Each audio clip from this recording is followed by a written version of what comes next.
O senhor falou que, Isso, nesse é, ponto aí, além ele- de conhecer muito todo o estado do Amazonas, né, tudo, era uma pessoa que era, assim, tinha as atitudes muito, muito como forte. diz, assertivas, né, doutor Era o Garcia? professor, como na ciência da palavra, um elemento calmo, tranquilo e sabia tomar decisões certas, certo? Eu me orgulho muito de ter ajudado ele no governo durante aqueles 4 anos.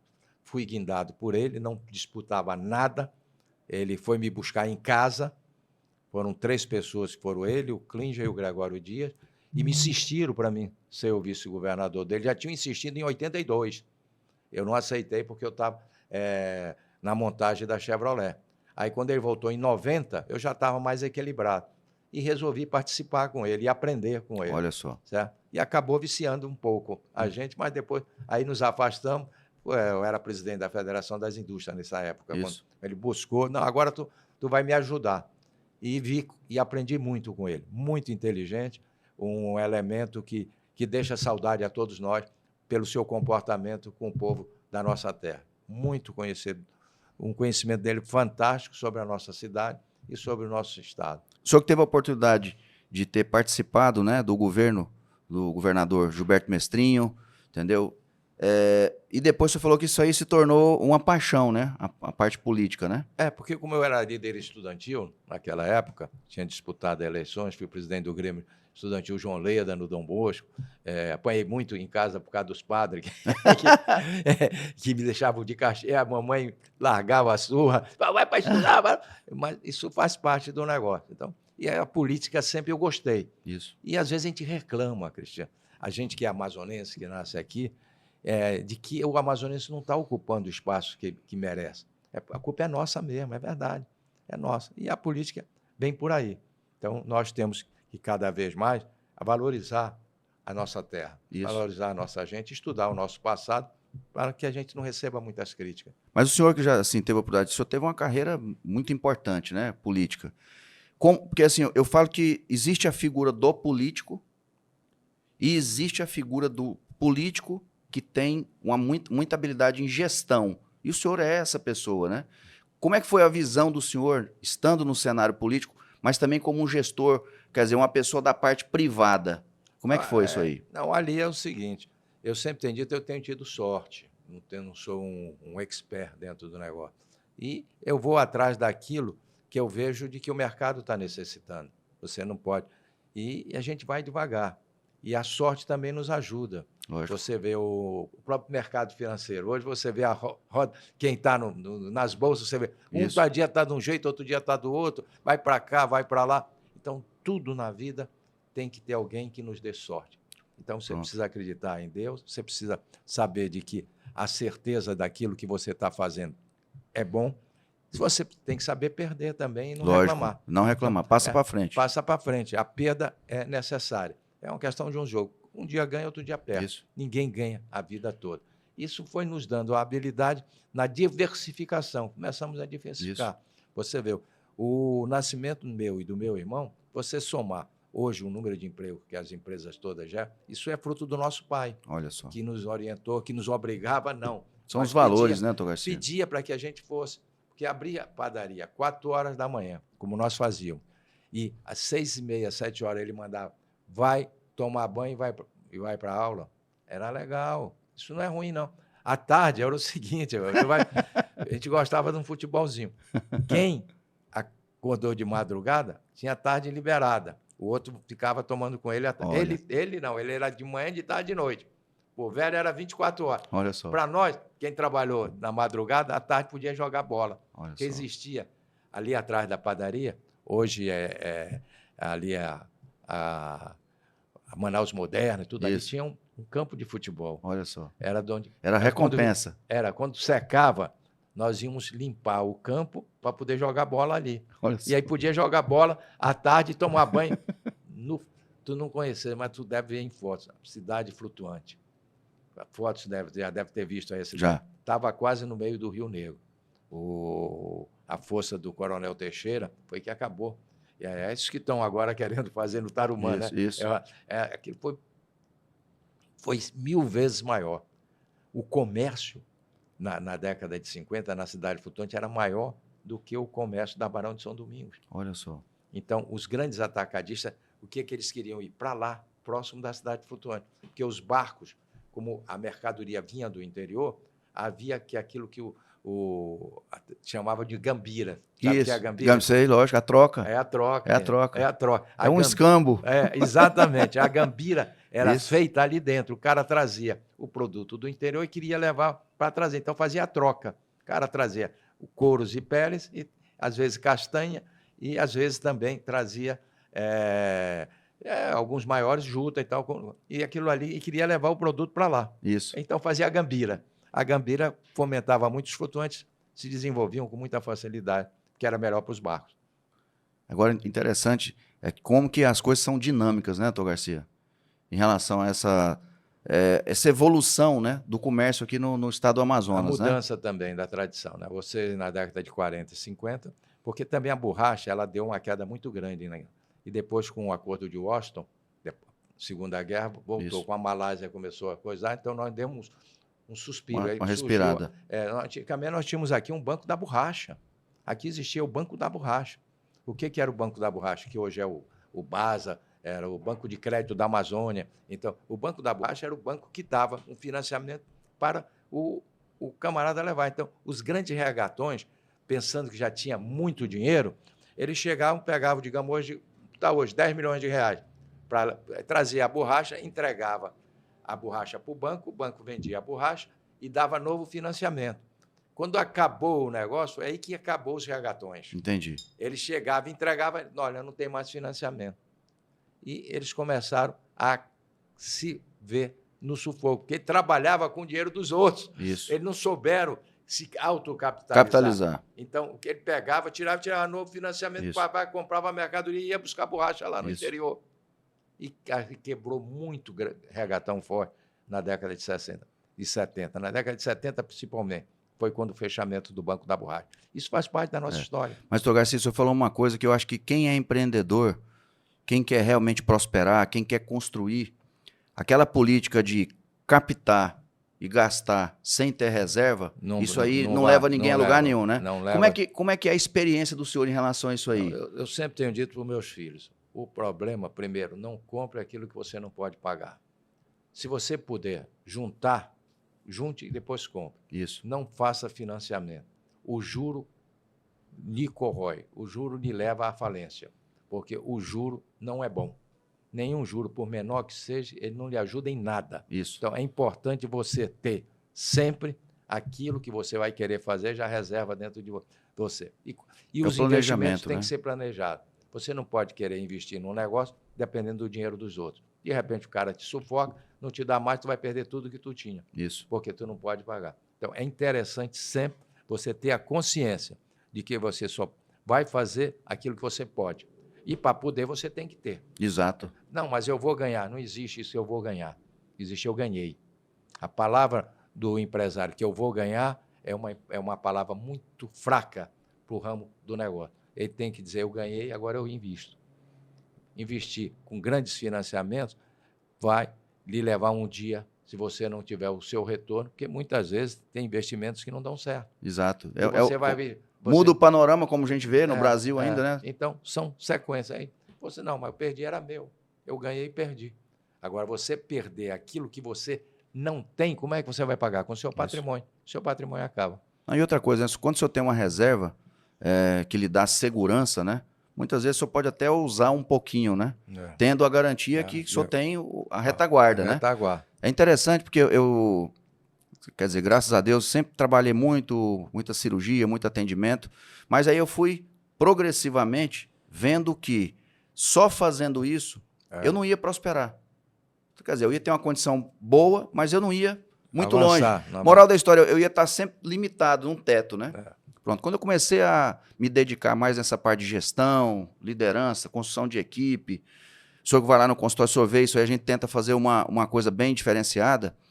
Isso aí, as portas começaram a abrir. E a reserva começou a aumentar. Pronto, eu entrei num projeto de uma startup, o projeto muito interessante.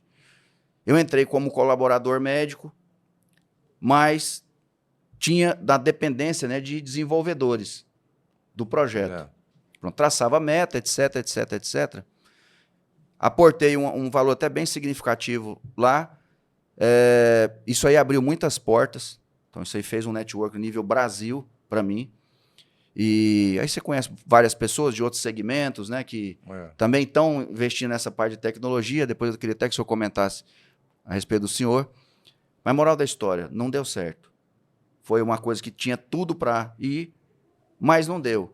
E aí, é o que o senhor falou, por exemplo, o empreendedor, ele não vai poder ficar chorando o leite derramado, né? Então, assim, aí o senhor vai fazer o balanço, que foi o que eu fiz.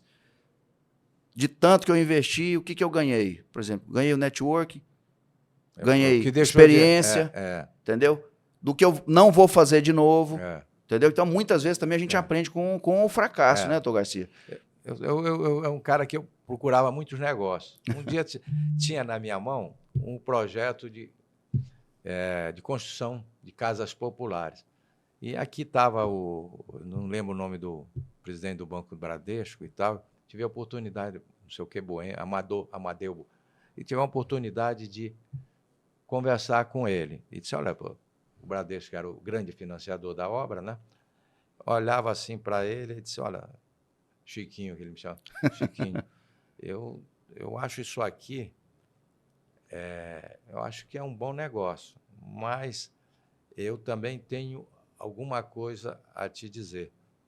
Como a gente e você não entende desse ramo, não entre no ramo que você não conhece. Então, aquilo ali ficou comigo. Se eu não conhecia aquele ramo, eu via que era um bom negócio, mas eu ia ter. E acabei tendo, porque eu entrei com a HC Industrial, nós fizemos algumas coisas e sem saber fazer. Acabei saindo.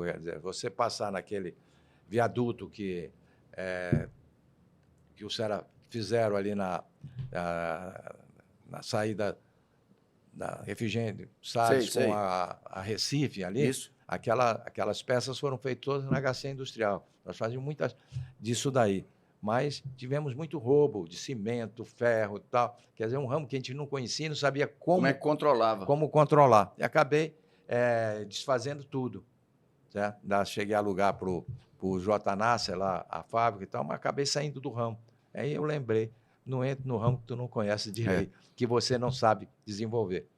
Além de assim, estar lendo muito, me dedicando parte do tempo lá, literatura médica, que eu tenho que estar sempre atualizado, mas também dessa parte de gestão, liderança, e uma das coisas que eles mais falam, eu também tenho lido muito sobre assim, a cultura do judeu, o judeu também é muito sábio nisso aí, né, doutor Garcia? É de realmente não invista naquilo que você não sabe e não controla.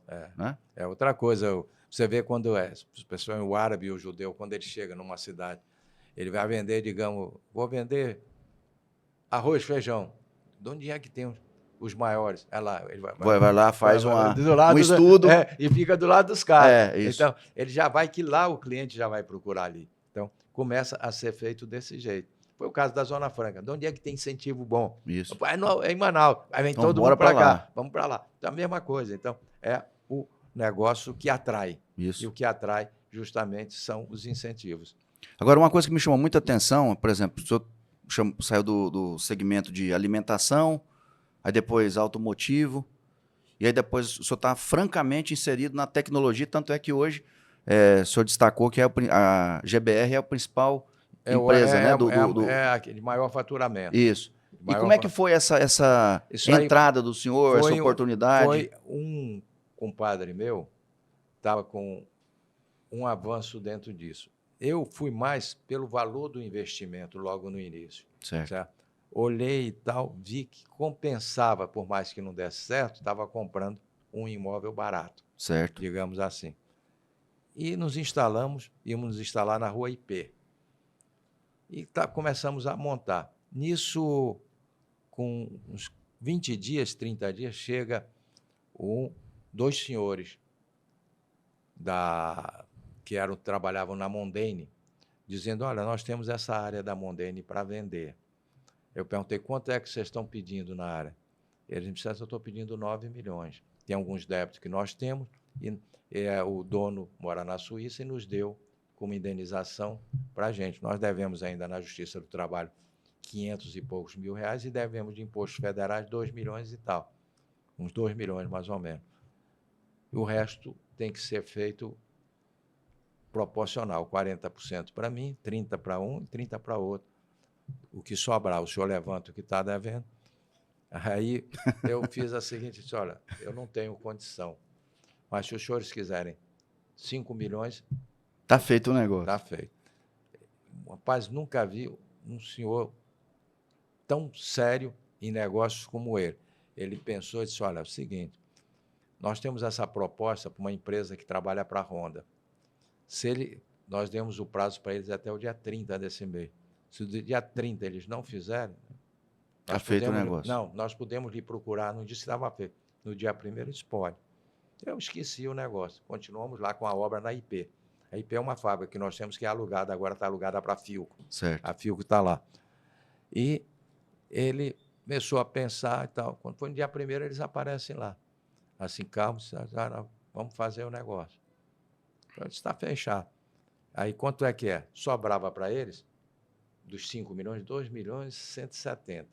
Aí eu dividi o coisa e chamei o nosso advogado, fizemos o negócio, levantamos certinho. O advogado deles era o Mário Antônio Sussman. Não sei se você conhece. Era um colega meu e amigo meu, né? Certo. Um cara muito sério, um camarada muito competente e muito sério.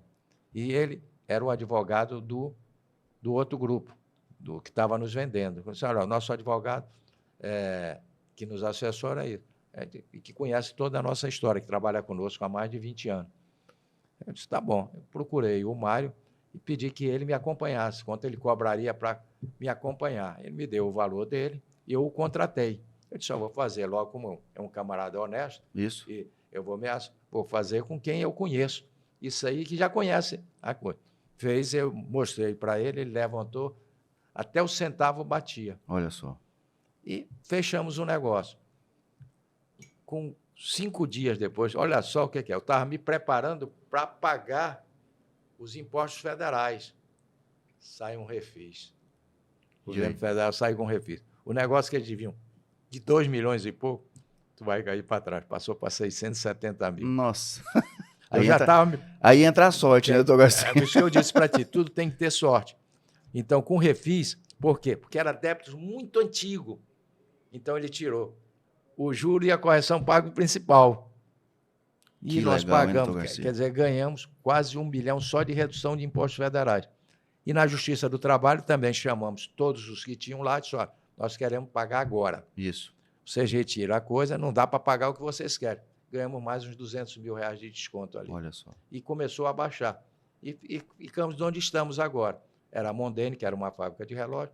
Hoje a área já está pequena, tanto é que compramos ainda, esse mês passado, uma área que era da Suframa, que é colada à nossa área, que é a área de expansão que está sendo prevista para o próximo ano. Olha só. Estamos preparando a área, porque tem alguns outros clientes que a gente quer atrair para que a gente melhore o nosso potencial. E daí vai se dizer, mas tudo tem que ter um pouquinho de sorte. Não, com certeza. Essa do refis, rapaz, caiu da sopa no mel. E fomos lá e pagamos logo. Se você pagar, eu já ia pagar, porque eu precisava regularizar a área. Para regularizar a área, tu não tem que ter imposto atrasado.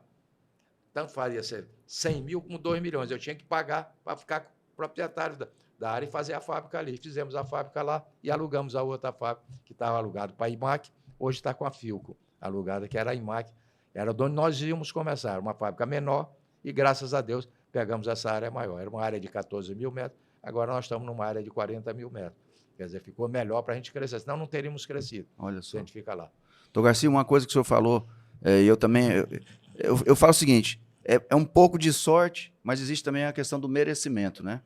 Eu falo e eu escuto isso aí do meu pai desde cedo, quando a pessoa é boa, tem uma índole boa, tem bons valores, é uma pessoa preocupada, não só no benefício pessoal, mas também no coletivo, Deus vai abençoando, que as coisas vão dando certo, né? Eu acho que aconteceu com o senhor, graças a Deus também acontece comigo. Assim, se eu falo o seguinte, se eu for puxar minha vida quando eu cheguei aqui no Amazonas e colocar ela hoje, doutor Garcia, lógico, eu falo que o sucesso, ele é individual, né? Cada um tem a sua noção de sucesso, né? Então, assim, é muito importante a gente ver e estar sempre evoluindo, né? Não só na parte financeira, mas também na parte espiritual, né, na parte de realização pessoal, ajudando outras pessoas, né? Isso é verdade. É isso daí, a gente procura fazer conforme vai se criando as oportunidades, né? Isso. E aí você vai desenvolver. E eu acredito que a gente agindo assim, a gente só tem que ganhar, não sabe? Isso, Não com adianta certeza. a gente ir atrás do mal, porque o mal só traz Não, mal. não, isso aí não, O não, mal não só deixa a atrai gente mal. evoluir, né, Dr. Não Garcia? deixa, não. Agora, pelo que eu vejo assim do senhor, a gente conversa, quando o senhor vai comigo lá no consultório, a gente discute também não só algumas coisas médicas, né, mas também a questão empresarial. O senhor já está traçando toda uma linha de sucessão, né? É. Queria que o senhor comentasse um pouco, porque, como eu falei para o senhor, muitas vezes as pessoas que estão nos vendo, porque existe aquela pessoa que não tem esse cuidado, né, doutor Garcia?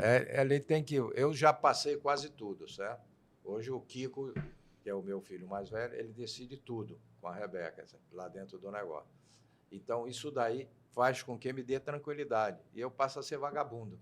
Certo? Não vou à tarde, não saio para trabalhar, fico lá, deixo o Kiko resolver tudo. Certo. Se ele resolver errado ou não, já disse, leve, porque essa empresa tem que fazer 100 anos. Os 90 anos já foram. Inclusive, recebemos uma placa até do Banco do Brasil, homenageando a empresa pelos 90 anos. Olha certo? só que Isso legal. é legal. Muito. Poucas empresas chegam a ser centenárias. Certo? Então, vocês, não sei se eu estarei aqui. Vai, com certeza. Quero pedir a Deus para sim, mas ninguém sabe como é que vai se comportar a carcaça, né?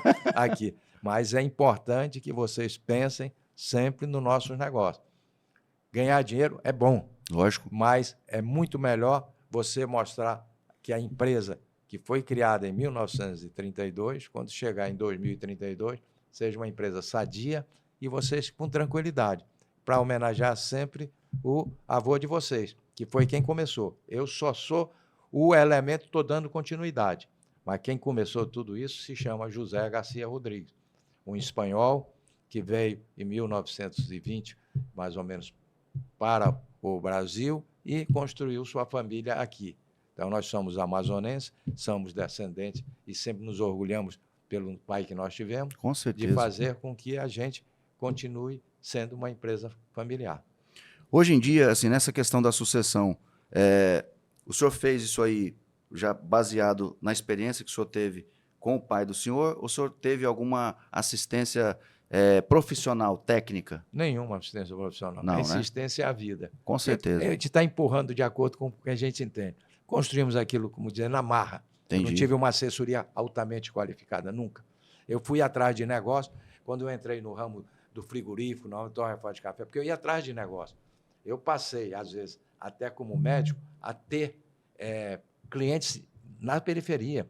Eu fazia, tenho muitos clientes ainda, alguns vivos, uns anos atrás encontrei alguns que eu ia na mercearia dele vender o meu produto. Olha só. Meu arroz, meu feijão. Eu lembro quando surgiu a margarina, era um troço interessante, né? A margarina, quando surgiu no mercado, ela surgiu com preço quase 50% mais barato que a manteiga. E o que acontecia? Os grandes varejistas, principalmente o pessoal que trabalhava com as feiras na época, ele comprava uma lata de manteiga e uma de margarina de 18 quilos. Isso. Aí misturava a margarina com a manteiga e botava para vender como manteiga. Entendi. Porque é quase igual. Isso. Certo? E isso, a lucratividade deles melhorava. Dobrava. Eu vendia. A margarina se vendia muito logo quando ela surgiu, por causa do preço. Isso. Hoje é o mesmo preço, tanto faz margarina como manteiga, você vai no super. Então, era latas grandes. A venda a granel, naquela época, eu quero o quê? Quero 200 gramas de manteiga. O cara ia no latão, pegava 200 gramas, botava num papel celofane e embrulhava e dava. Hoje a lataria. Então, essa venda a granel desapareceu muito com o avanço de tudo. A embalagem, etc. Né? De tudo. Então, ficou, não tem mais. Mas na década de 50 e 60, era assim que funcionava. Quero 100 gramas de coloral, 100 gramas de pimenta do reino. Então, isso sempre, você ia lá no bar, pesava, embrulhava, hoje já vem no saquinho. Naquela época não tinha, até porque o saco plástico nasce na década de 50, mais ou menos, que é o polietileno, o polipropileno, no decorrer do petróleo, fomentação disso tudo. Então, essa sequência faz com que o comércio mude, e o comércio muda desse jeito. O enlatado, que se vendia muito, era lata, era sardinha em lata, que o povo levava para o interior. Carne em conserva, eu quero conserva de desfiar, que é a corned beef. Não quero a vitelada nem a fiambrada, eu quero a de desfiar, porque Entendi. fazia render mais com a farofa. Lógico. Botava uma cebola, tal, fazia Já aquele estava farofão, temperado. a carne vinha aquilo. Então, é a vida da gente, é o nosso passado. É assim que vivia o nosso povo do nosso estado. Agora, fazendo uma atualização. Por exemplo, o senhor é um empresário que está aqui no estado há muitos anos, graças a Deus, Nascido nascido aqui, viu toda a evolução, passando pelos modelos econômicos, a borracha, aí depois a Zona Franca. Agora nós estamos vendo essa Zona Franca um pouco modificada. Hoje, assim, como empresário, investir no estado do Amazonas tem as suas vantagens ou não? Ele O que o senhor fala? Tem as suas vantagens, mas nos preocupa. Certo. A reforma tributária é uma reforma que pode nos dar problema. Nós temos que ter muita habilidade, os nossos colegas deputados e senadores têm que, de fato, buscar.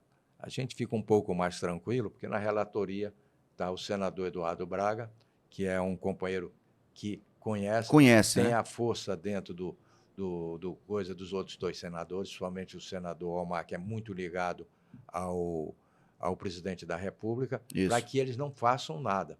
Porque, quer queira, quer não, você viu a semana passada, o Omar foi muito feliz em defender, na frente da ministra, que, de fato, é um absurdo que os próprios governos... Ela disse que há 15 anos não está aí, mas há 15 anos ela plantou isso. Isso. Ela que plantou. Exatamente. Isso daí. Ela pode não estar há 15 anos aí, mas ela plantou 15 anos para mais tarde, se surgisse qualquer coisa que fosse contra, ela ia dizer, não, mas foi contra a minha vontade. Isso, ela exatamente. acha que a gente é besta.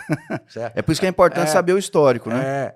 Ela disse aqui que eu vi, não, porque há 15 anos eu estou, por que não fizeram a estrada? Não fizeram porque a senhora plantou o negócio e que introduziu ao mundo algo errado.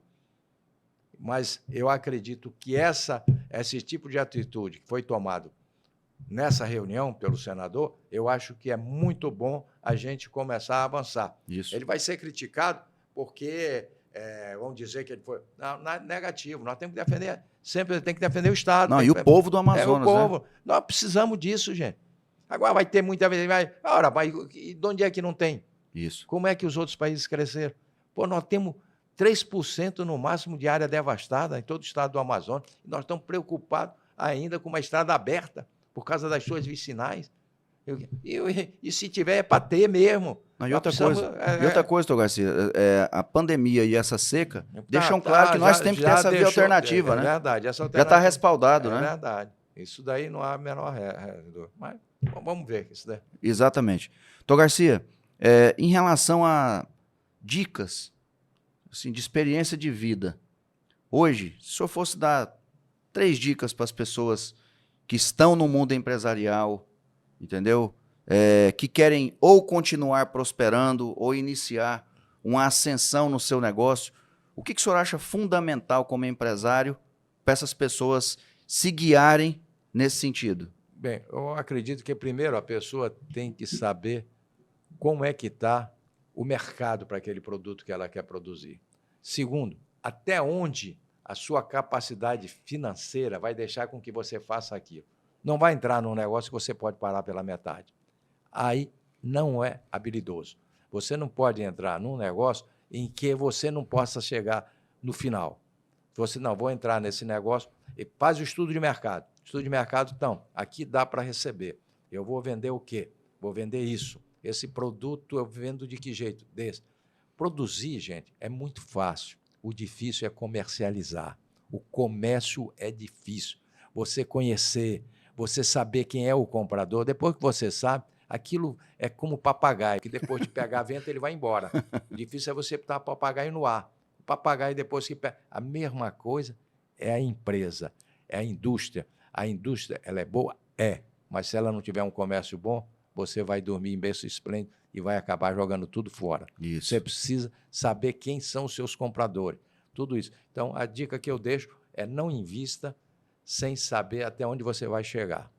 Você pode chegar lá? Então comece a fazer. Não pode? Espere. Se capitalize e entre com força, para você não parar no meio do caminho. e veja o mercado, o que o mercado está precisando. E daí você vai em frente. É outra questão também que eu vejo que o senhor é muito preocupado, e eu vi o senhor comentando, é a palavra, né? O poder da palavra. É honrar realmente os compromissos, né, doutor Você não Garcia? pode... Quando não... Você tem um compromisso, você não... Primeiro, não atrase. Você perde a credibilidade. Exatamente. O crédito é mais importante do que o seu capital. Porque você tendo crédito, você vai para frente. Entendeu? O seu crédito vai aumentando. Existem pessoas que criam crédito em terceiros, às vezes para enganar. Isso. Para enganar. Eu conheço uma história que passou-se conosco, de que o Elemento me comprava, chegava comigo, era um regatão. Ele comprou com 60 dias. Pá, o senhor pagava, digamos, não está números de hoje. Ele comprou, digamos, 15 mil reais. Com 30 dias. Com 15 dias ele chegava, pagava 25. Aí passava para 25. Eu comecei a entender que era um grande cliente, certo? E, de repente, ele veio com uma conta e uma quantidade de mercadoria. Quando eu fui para atendê-lo, tinha um outro elemento que eu vim saber depois, que era o comprador dele. Como você vê, como às vezes você faz o bem sem olhar a quem. Isso, é o que é o mais importante. Esse rapaz, eu atendi ele na Santa Casa de Misericórdia, como provedor. Olha só. Ele entrou com uma bala no abdômen e tal, fizemos, e foi atendido lá por nós, na Santa Casa, que eu era o provedor, e fiz amizade com ele e tal. Eu vejo esse rapaz, depois, o apelido dele era até Ceguinho. Ele chegou comigo, doutor, quero falar com o senhor, muito reservado. Aí entrou, pelo amor de Deus, doutor, o senhor está com esse pedido assim? Estou, é um cliente muito bom. Não venda. Não venda. Esse Elemento está pegando essas mercadorias, está vendendo para mim pela metade do preço. A moto importadora, ele já me entregou hoje 30 mil telhas de Brasilite. Já me entregou 50 caixas de pilha Rayovac. E eu vi que o pedido era do senhor. Não faça isso, que esse é o último golpe que ele está dando na praça, vai embora, ele não volta para pagar. Rapaz, o camarada voltou para pegar. Aí ele sentou. Nisso, tinha um cunhado que era juiz, que era o Donaldo. Nós falamos para ele, mandou 2 seguranças da polícia para dentro da padaria. Para deixar o senhor seguro. Aí o cara entra, você vê como são as coisas no mundo. E a gente só tem história para contar quem vive. Com certeza. Ele chegou, pau, e meu irmão, o negócio era comigo. Tal, disse, olha, vou... Tal. Eu digo, olha, rapaz, eu conversei com meu irmão, a empresa não aguenta fornecer tudo isso. E nós vamos sair desse tipo de ramo de fornecer para o interior. Ele engrossou. Tal. Ele disse, não, faça o seguinte, como a minha duplicata que eu paguei ontem, ainda não venceu, o senhor me devolve o dinheiro. Eu disse, eu não posso, que eu já quitei a sua no banco, no seu...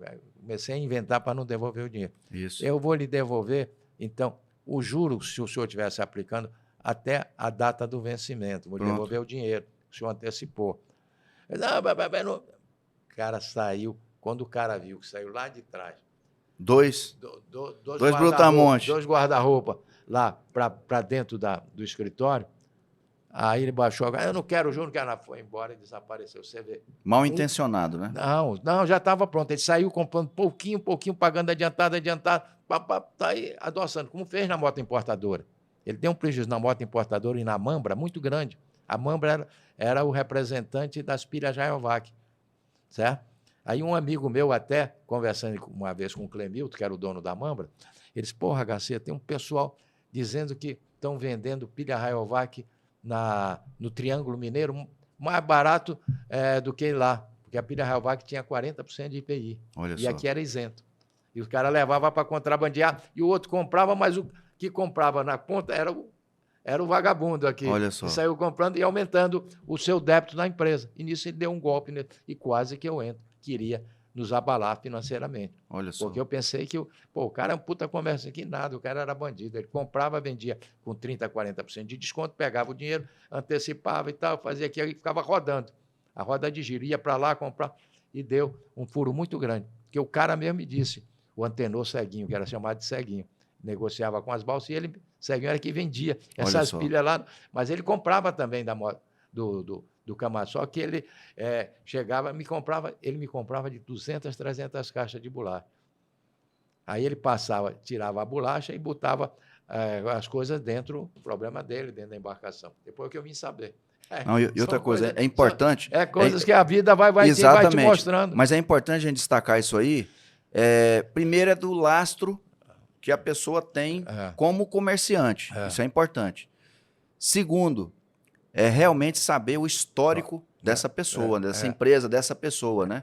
Que ninguém conhecia. Ninguém conhecia. E hoje, doutor Garcia, hoje eu tenho uma política, né? O senhor com certeza deve ter algo parecido. Hoje eu prestigio quem me prestigia. Vou dar um exemplo bem simples. Por exemplo, hoje eu atendo arquitetos, engenheiro. Não sei se o senhor conhece o Nildo, o seu Nildo da Arte Pedras. O senhor conhece o engenheiro? Não, conheço. De nome, isso, sim. Pois é. Então, assim, esses são meus pacientes. Pronto, aí eu vou fazer reforma do consultório, vou fazer reforma em casa. Moral da história, eu procuro essas pessoas, né, não só pelo preço, porque pelo fato de ser pessoa conhecida, acaba fazendo uma ajustada no preço, mas é pela confiança de que aquilo vai dar certo. É verdade. Né? Tá certo. E o senhor tem mais ou menos essa estratégia? O que o senhor tem feito? Não, é quase que igual. Certo? A gente sempre tem que prestigiar, não é aqueles que nos prestigiam, mas aqueles que a gente tem confiança. Isso. A confiança dentro do negócio é o principal fator, que é o progresso de qualquer um. Para fazer essa confiança, você tem que conhecer. E o conhecimento vem do dia a dia. Isso. Agora, em relação assim, porque assim, a gente conversa e toda vez que o senhor vai lá comigo, a gente bate o maior papo. Uma das coisas que mais me impressiona no senhor, é o raciocínio rápido que o senhor tem e é uma coisa que sempre me impressiona. E a outra questão é de sempre saber negociar, porque isso aí é um dom, né, doutor Garcia? Do pessoa ser um bom negociante é um dom, né? Lógico que a gente vai desenvolvendo, né? Mas é um dom, né? Isso aí o senhor acha que o senhor herdou do pai do senhor? O senhor já nasceu... Quem fica atrás de um balcão de padaria há muito tempo aprende muita coisa, né? E a gente aprende a conviver primeiro com o cliente, né? Que é direto, né? O balcão é diferente de hoje. Hoje você entra, não tem mais balcão, você entra, sai tirando das prateleiras e vai embora. Isso. Não tem mais, antigamente não, era balcão mesmo. Você ficava no balcão, atendia, anotava e conversava com o cliente, era cliente que tinha fidelidade, voltava todo dia no teu estabelecimento, você já conhecia todo mundo. Hoje não. Hoje o autosserviço acabou com tudo isso. Doutor Garcia, nós estamos chegando já no final do nosso bate-papo. Queria primeiro agradecer ao senhor pela sua presença aqui. Eu e o Márcio, quando a gente coloca na nossa pauta assim, as pessoas que a gente vai convidar, a gente preza muito pelo respeito que a gente tem pela pessoa, pelo legado que ele construiu e com certeza vai continuar construindo, pela imagem perante a sociedade e o estado do Amazonas, né? Então, o senhor pode ter certeza que o senhor é uma pessoa especial, o senhor é um homem de sucesso, tá? O senhor tem todo o nosso respeito, a nossa admiração, pelo tudo que o senhor já fez e faz pelo estado, tá? E eu queria que o senhor fizesse as suas considerações como um grande empresário do estado. A palavra é sua. Primeiro, eu quero agradecer você que é meu amigo, antes de ser meu médico, você é meu amigo. E eu tenho um respeito muito grande o modo como você atua com seus pacientes. Então, você o trata também como amigos e é por aí que se cria. Ao Márcio, que é um velho conhecido meu, é amigo também, agradecer a vocês por nos dar o espaço da gente fazer esse bate-papo. A gente sabe que é um bate-papo entre amigos. Isso, mas, exatamente. acima de tudo, que a gente conheça um pouco da nossa realidade. Porque eu sempre alerto aqueles que têm menos de 50 anos. Vocês têm que ver o nosso passado, gente. Nós hoje estamos relativamente bem, mas nós sofremos muito na década de 50. Sofremos muito na década de 60. Vocês não passaram por isso, mas eu convivi e passei. Eu sei o que acontecia naquela época em que não havia um comércio forte, em que as nossas fronteiras estavam sendo avançadas, em que 30% da população já falava espanhol, principalmente na região, nas fronteiras com a Colômbia e o Peru. A saída da manutenção do nosso território, como é que foi feito. Tudo isso é importante vocês verificarem, não ir atrás daqueles que às vezes criticam por ideologia política. Não tem política nenhuma. Defenda sempre o nosso Estado e o nosso povo. O nosso povo quer isso, que a gente os defenda. E nós temos que fazer isso com muita responsabilidade e com carinho. pensando sempre na gente que mora aqui. Muito obrigado a todos vocês e todas as vezes que a gente puder Com trocar certeza. um bate-papo, eu estou à disposição do meu amigo, do meu colega. Posso tratar de colega. Com certeza. Eu estou com o meu CRM um pouco adiantado, que é 681. O teu já é quanto? Já é 3.000? 3376. Eita, eu sou... Então, o meu é 681. Era 456 a carteira e depois trocaram para 681 o número da carteira. Olha só. Isso me deu um problema danado. Tá bom, olha, obrigado. Nada. Que Deus te proteja e te dê, continue te dando a sabedoria de que você é detentor. Muito obrigado. Queria agradecer a todos que com certeza vão ver esse podcast, vão aprender com ele e, lógico, levar as mensagens que o Dr. Francisco Garcia passou de forma brilhante, com um histórico de vida fantástico, admirável e digno de todo o nosso respeito, a nossa admiração. Um grande abraço a todos.